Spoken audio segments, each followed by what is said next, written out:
नमस्कार. Quality improvement in maths education project मध्ये QIME video based PPT presentation 2019 अंतर्गत topic of presentation coordinate geometry म्हणजे निर्देशक भूमिती. Name of master trainer myself Jyotiba Laxman Toralkar. Registration number MTE159. School name Janata Vidyalaya Turkewadi, taluka Chandgad, district Kolhapur. सदर education project मध्ये तज्ञ मार्गदर्शक म्हणून professor Inder K Rana sir IIT Mumbai व दुसरे तज्ञ मार्गदर्शक म्हणून प्रोफेसर संतोष जे घारपुरे सर IIT मुंबई. सदर PPT प्रेझेंटेशन मध्ये माझ्या घटकाचे नाव निर्देशक भूमिती व त्यामध्ये उपघटक आहे रेषेचा चढ म्हणजे slope of line. PPT presentation हे 3 स्टेप मध्ये सादर होणार आहे. त्यामधील पहिली स्टेप आहे ऑब्झर्व अँड एक्सप्लोर म्हणजे निरीक्षण आणि शोध. दुसरी स्टेप आहे डिफाईन आणि अँड प्रूव्ह म्हणजे व्याख्या आणि सिद्धता. तिसरी स्टेप आहे अप्लाय अँड इव्हॅल्युएट म्हणजे उपयोजन आणि मूल्यमापन. प्रस्तावना. इंट्रोडक्शन. निर्देशक भूमिती ही गणिताची एक महत्त्वाची शाखा आहे. 17व्या शतकातील फ्रेंच गणिती रेने देकार्त यांनी प्रतलातील बिंदूचे स्थान अचूकपणे दर्शवण्यासाठी एक निर्देशक पद्धती सुचवली. या पद्धतीला कार्टेशियन निर्देशक पद्धत असे म्हणतात. रेने देकार्त यांनी प्रथम भूमिती आणि बीजगणित यामधील सहसंबंध प्रस्थापित केल्यामुळे गणितामध्ये क्रांती घडून आली. कार्टेशियन निर्देशक पद्धती ही विश्लेषक भूमितीचा म्हणजेच ॲनालिटिकल जॉमेट्रीचा पाया आहे. रेने देकार्त यांनी आपल्या पहिल्या पुस्तकात म्हणजे लॉ जॉमेट्रीमध्ये भूमितीच्या अभ्यासासाठी बीजगणितचा वापर केला. प्रतलातील बिंदू वास्तव संख्यांच्या क्रमित जोडीने दर्शवता येतात. त्या जोडीला कार्टेशियन निर्देशक असे म्हणतात. First step observe and explore म्हणजे निरीक्षण करा आणि शोधा.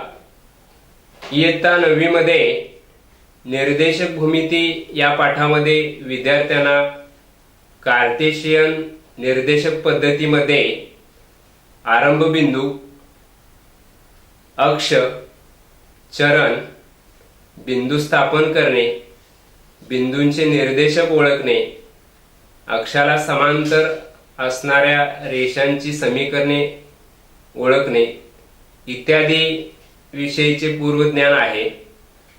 तर आता आपण XY प्रतलात स्टिफनेस ऑफ लाईन म्हणजेच रेषेचा चढ याविषयी जाणून घेण्यासाठी एक व्हिडिओ पाहू.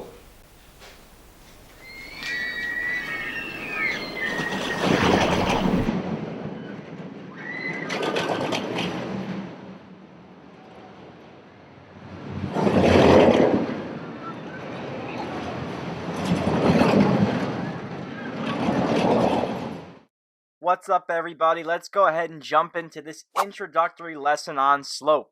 Now, what makes a roller coaster fun is that you are constantly changing direction, whether you're increasing or decreasing at different levels of steepness. And we are going to relate this experience to our understanding of the slopes of lines on the coordinate plane.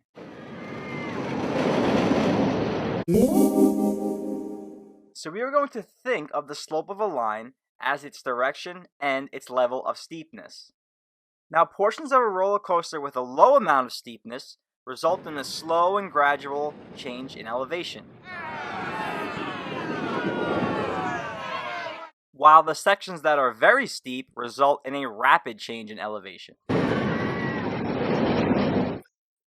So as long as you're not feeling too nauseous, let's go ahead and extend this thinking to our understanding of the slopes of lines. Now in this lesson, we're going to discuss two types of slope, positive and negative. Now positive slopes increase from left to right, while negative slopes decrease from left to right.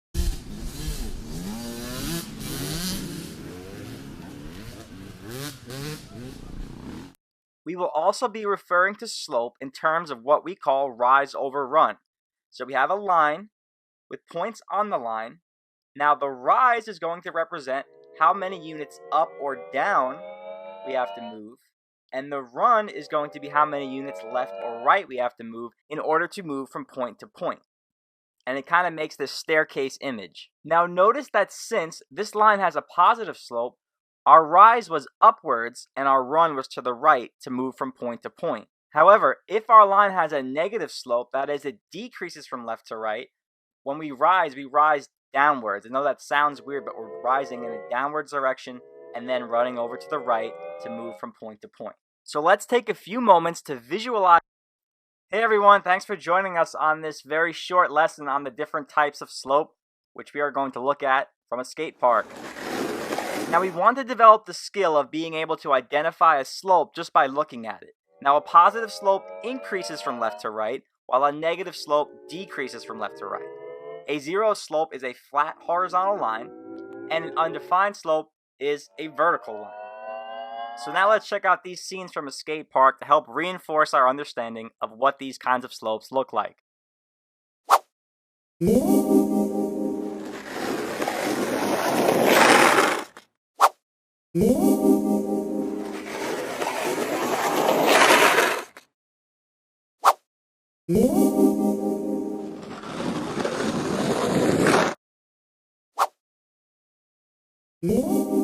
That dude is not paying attention.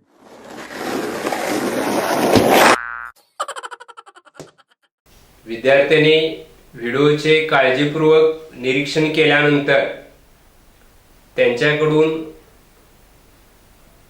चढ म्हणजे काय, चढाचे सूत्र काय आहे किंवा चढाचे प्रकार कोणकोणते आहेत, अशा प्रकारच्या सोप्या प्रश्नांची उत्तरे घेता येतील. त्यातील पहिला प्रश्न, चढ म्हणजे काय, यावर विद्यार्थी आपल्या भाषेत कललेली रेषा किंवा तिरपी रेषा अशा प्रकारची उत्तरे देऊ शकतील. त्याचबरोबर चढाचे सूत्र, चढ बरोबर किंवा स्लोप म्हणजे राईज अपॉन रन, म्हणजेच लंब उंची छेद आडवे अंतर, असे विद्यार्थी या प्रश्नांची उत्तरे देऊ शकतील. तिसरा प्रश्न होता, चढाचे प्रकार कोणकोणते. यावर विद्यार्थ्याने व्हिडिओमध्ये चढाचे 4 प्रकार आहेत हे काळजीपूर्वक निरीक्षण केलं असेल आणि त्यावरून चढाचे 4 प्रकार विद्यार्थी सांगू शकतील. अशा प्रकारे चढ काढण्यासाठी आणखीन काही सूत्रांचा वापर केला जातो. त्यासाठी आपण पुढील एक चित्र पाहू. आता या चित्रामध्ये एक फुटबॉलपटू दिसत आहे. तर ग्राउंडला एक फिक्स लाईन किंवा एक स्थिर रेषा आपण समजली. जेव्हा फुटबॉल प्लेयर किंवा फुटबॉल खेळाडू हा चेंडूला किक मारेल तेव्हा चेंडू जाण्याची जी दिशा आहे आणि ग्राउंडवरील जी स्थिर रेषा आहे यामध्ये एक कोन तयार होतो. हा अर्थ जर आपण निर्देशक भूमितीमध्ये संलग्न केला तर त्या कोनाला रेषेचा कल असे म्हणतात, म्हणजेच इन्क्लिनेशन ऑफ लाईन. आता आपण निर्देशक भूमितीत वेगवेगळ्या रेषांचे कल, चढ व त्याचे प्रकार हे जिओजेब्राच्या माध्यमातून जाणून घेऊया. त्यासाठी जिओजेब्रा ओपन करून त्यामध्ये लाईन टूल्सच्या साहाय्यानं वेगवेगळ्या रेषा सुरुवातीला काढून घ्यायच्या आहेत.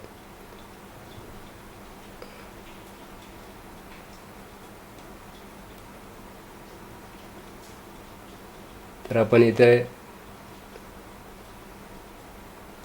AB ही एक रेषा काढली. त्यानंतर अशाच पद्धतीच्या दुसऱ्या अनेक रेषा काढायच्या आहेत.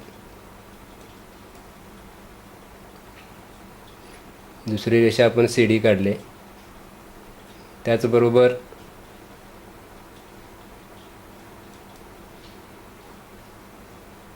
रेषा B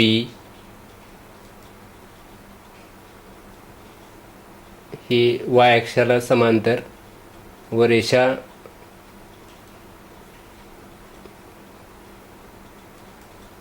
FG ही X अक्षाला समांतर काढली. त्यानंतर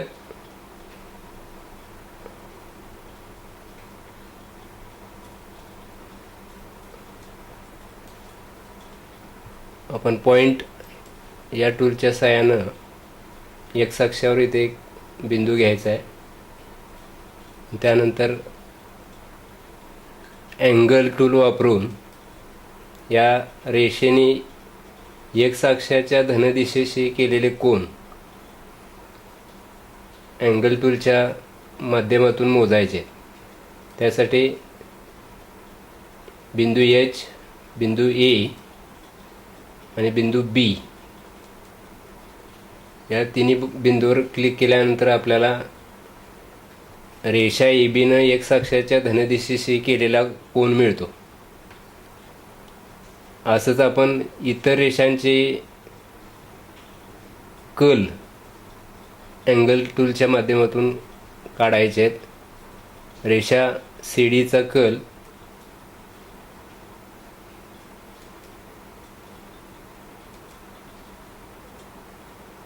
त्यानंतर रेषा BEचा कल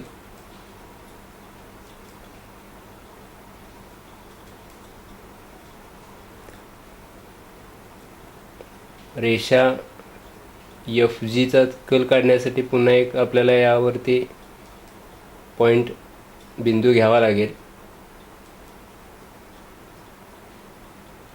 त्यानंतर अँगल टूल्स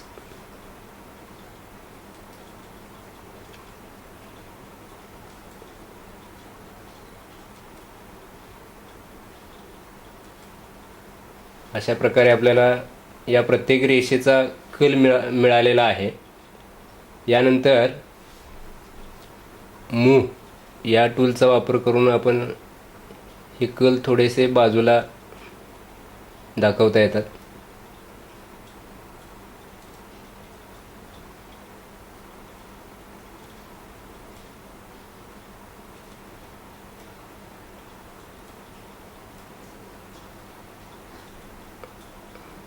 आता आपल्याला या रेषांचे चढ काढायचे आहेत. त्यासाठी मोर हा ऑप्शन घेऊन मेजरमध्ये आपल्याला स्लोप हा टूल मिळतो.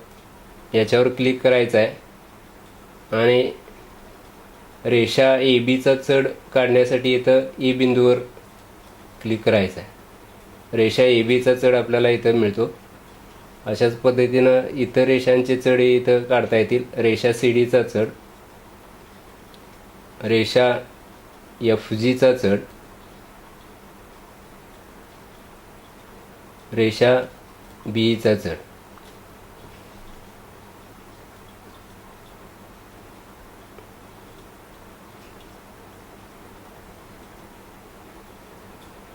आता इथं रेषा AB या रेषेनं X अक्षाच्या धनदिशेशी केलेला कोन अल्फा बरोबर 126.86 म्हणजे विशाल कोन आहे आणि म्हणून या रेषेचा चढ आपल्याला ऋण 1.33 असा मिळालेला आहे. म्हणजे जर रेषेने एक्स अक्षाच्या धनदिशेशी विशाल कोन केला असेल तर त्या रेषेचा चढ ऋण असतो. रेषा सीडीचा चढ किंवा रेषा सीडीने एक्स अक्षाच्या धनदिशेशी केलेला कल बीटा बरोबर 25.01 म्हणजेच लघुकोन आहे. म्हणून त्या रेषेचा चढ M1 बरोबर 0.46 हा धन मिळालेला आहे. म्हणजे रेषेने एक्स अक्षाच्या धनदिशेशी केलेला कोन लघुकोन असेल किंवा रेषेचा कल लघुकोन असेल तर तिचा चढ धन असतो. त्याचबरोबर रेषा जर एक्स अक्षाला समांतर असेल तर त्या रेषेचा चढ 0 येतो. आणि जर ती रेषा वाय अक्षाला समांतर असेल म्हणजेच तिचा कल 90 अंश असेल तर त्या रेषेचा चढ सांगता येत नाही किंवा ठरवता येत नाही.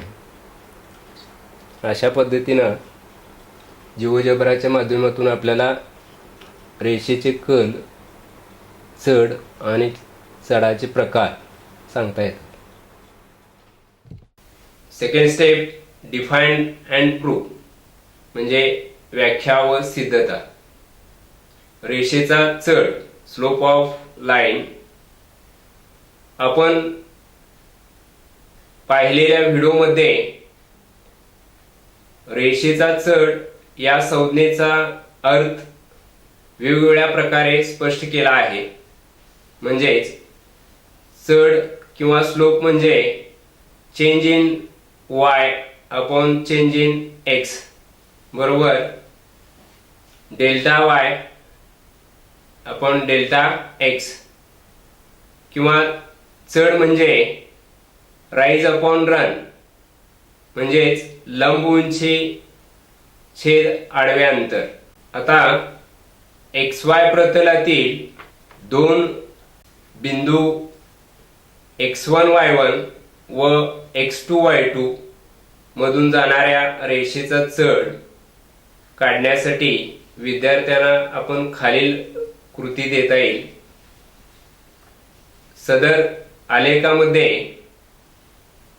रेषा L व त्यावरील काही बिंदू दाखवले आहेत. त्यामध्ये ई बिंदूचे निर्देशक ऋण 2, ऋण 5,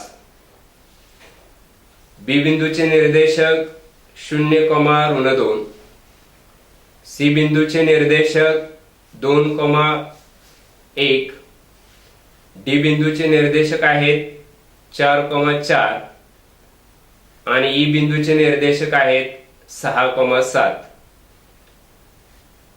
यावरून खालील सारणीमध्ये दिलेल्या कृतीमध्ये आपल्याला विद्यार्थ्यांना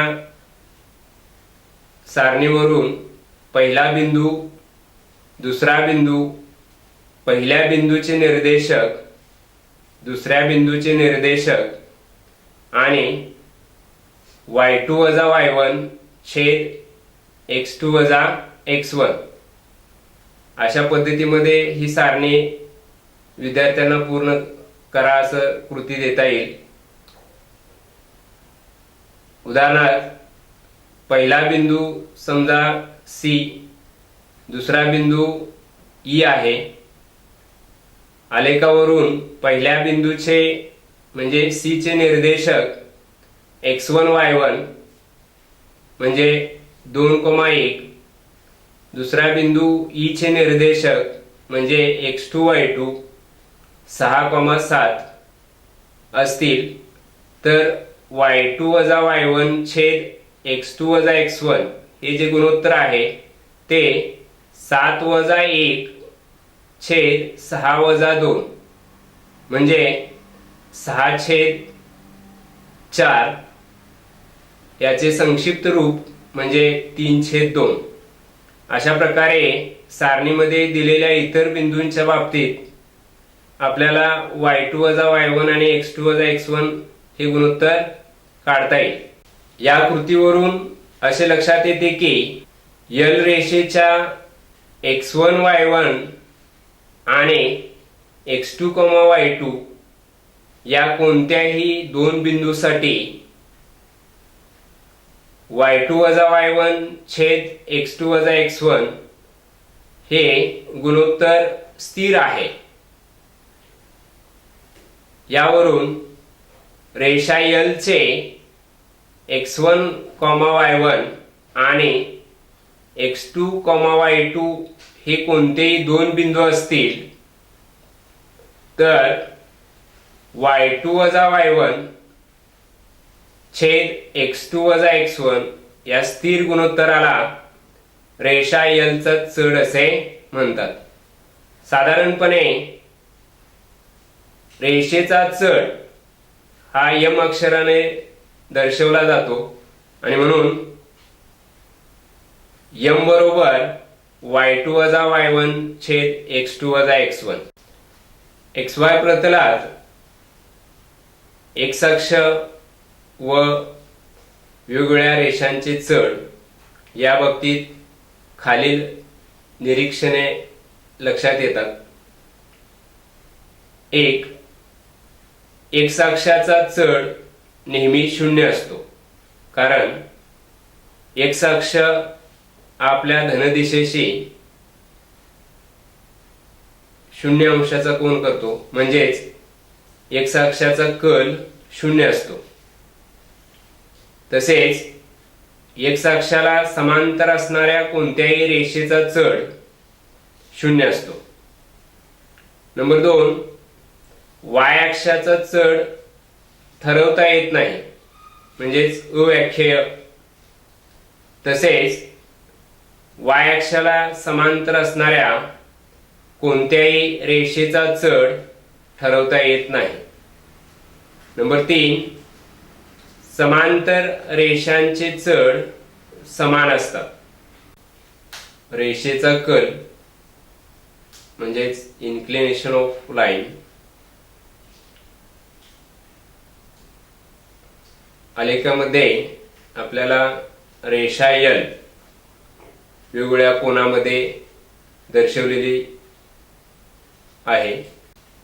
XY प्रतलातील रेषा यल ने x अक्षाच्या धन दिशेशी केलेल्या कोनाला रेषा यल चा कल असे म्हणतात। सामान्यपणे रेषेचा कल थीटा अक्षराने दर्शवला जातो। तसेच रेषा यल चा कल म्हणजे रेषा यल आणि x अक्षाची धन दिशा यामधील सर्वात लहान कोन होय।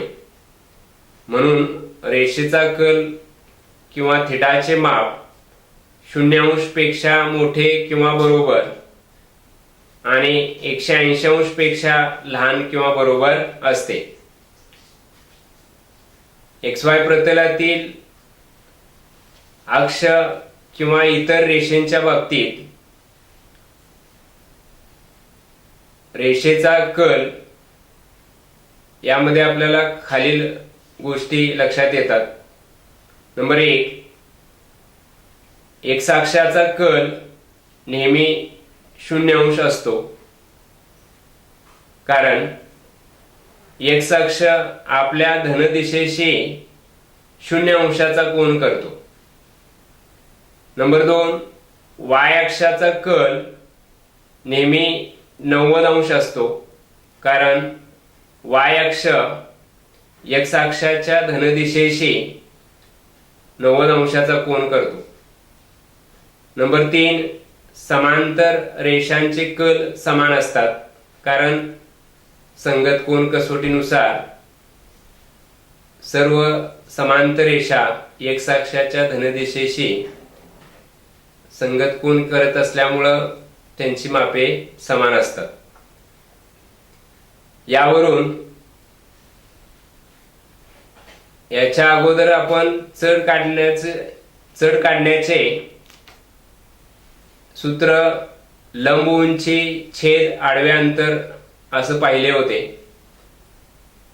यावरून आपल्याला रेषेचा कल याचा वापर करून हेच सूत्र लंब उंची म्हणजे थिटा कोनासमोरील बाजू छेद आडवे अंतर म्हणजे थिटा कोनालगतची बाजू यावरून त्रिकोणमितीमध्ये कोनासमोरील बाजू छेद कोनालगतची बाजू या गुणोत्तराला टॅन गुणोत्तर असं म्हणतात. आणि म्हणून रेषेचा कल थिटा असेल तर रेषेचा चढ यम बरोबर टॅन थिटा असे सूत्र मिळते. Last step apply and evaluate म्हणजे उपयोजन व मूल्यमापन. या शेवटच्या पायरीमध्ये आपण स्लोप किंवा चढ या संज्ञेचे दैनंदिन जीवनाशी निगडीत काही उदाहरणं आपण बघणार आहोत. पहिलं उदाहरण आहे, एका शहराची लोकसंख्या 1987 मध्ये 1,25,524 होती. त्याच शहराची लोकसंख्या 2007 मध्ये 4,36,884 होती. तर त्या शहराच्या लोकसंख्या वाढीचा दर काढा. वरील उदाहरणामध्ये शहराची लोकसंख्या व साल ही माहिती दिलेली आहे. ती आपण दोन बिंदूंच्या निर्देशकाच्या स्वरूपात मांडू. म्हणजे x1 y1 म्हणजे 1987, 1,25,524 आणि x2, y2 म्हणजे 2007, 4,36,884. यावरून लोकसंख्या वाढीचा दर म्हणजेच चढ यम बरोबर डेल्टा वाय छेद डेल्टा एक्स म्हणजेच change in population upon change in years. म्हणून चढ बरोबर y2 वजा y1 छेद x2 वजा x1. या सूत्रामध्ये वरील किमती घातल्यानंतर चढ म्हणजे 4,36,884 वजा 1,25,524 भागिले 2007 वजा 1987. म्हणून चढ बरोबर 31,000. म्हणून चढ बरोबर 3,11,360 छेद 20. म्हणून चढ बरोबर 15,568. म्हणून 1987 ते 2007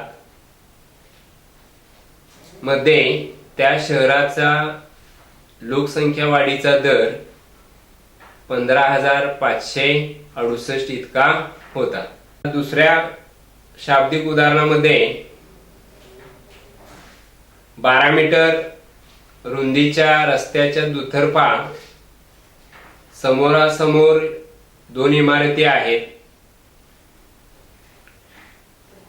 त्यामध्ये एकीची उंची 10 मीटर असून दुसऱ्या इमारतीची उंची 10 अधिक 12 वर्गमुळात 3 मीटर आहे. तर त्या दोन इमारतींच्या छतामधील चढ काढा. या उदाहरणात दिलेल्या माहितीवरून आपण एक आकृती तयार केली. तर आकृतीमध्ये AB हा रेषाखंड एका इमारतीची उंची दर्शवतो, म्हणून AB बरोबर 10 मीटर. CD म्हणजे दुसऱ्या इमारतीची उंची आहे आणि म्हणून CD बरोबर 10 अधिक 12 वर्गमुळात 3 मीटर. BD ही रस्त्याची रुंदी आहे आणि BD बरोबर 12 मीटर. आकृतीत रेख AE लंब रेख CD अशी रचना केल्यानंतर चौकोन ABD हा आयत तयार होतो, कारण याचा प्रत्येक कोन काटकोन आहे. म्हणून AB बरोबर DE बरोबर 10 मीटर आणि BD बरोबर AE बरोबर 12 मीटर, कारण आयताच्या सम्मुख भुजा एकरूप असतात. आता CD बरोबर CE अधिक D, कारण C दरम्यान E दरम्यान D. वरील समीकरणामध्ये CD DE यांच्या किमती घातल्यानंतर 10 अधिक 12 वर्गमुळात 3 बरोबर CE अधिक 10, म्हणून CE बरोबर 10 अधिक 12 वर्गमुळात 3 वजा 10. यांची वजाबाकी घेतल्यानंतर CE बरोबर 12 वर्गमुळात 3 मीटर. म्हणून इमारतीच्या छतामधील रेषेचा चढ M बरोबर राईज अपॉन रन म्हणजेच लंब उंची छेद आडवे अंतर. आकृतीत लंब उंची म्हणजे C आणि आडवे अंतर म्हणजे A, म्हणून CE छेद A यांच्या किमती घातल्यानंतर आपल्याला चढ बरोबर 12 वर्गमुळात 3 छेद 12, म्हणून त्याचं संक्षिप्त रूप चढ बरोबर वर्गमुळात 3. म्हणून दोन इमारतींच्या छतामधील चढ वर्गमुळात 3 आहे. सदर PPT प्रेझेंटेशनसाठी मार्गदर्शक म्हणून professor Inder K Rana sir IIT Mumbai, तसेच प्रोफेसर संतोष जे घारपुरे IIT मुंबई, तसेच इतर सर्वांचे आभार. थँक्यू.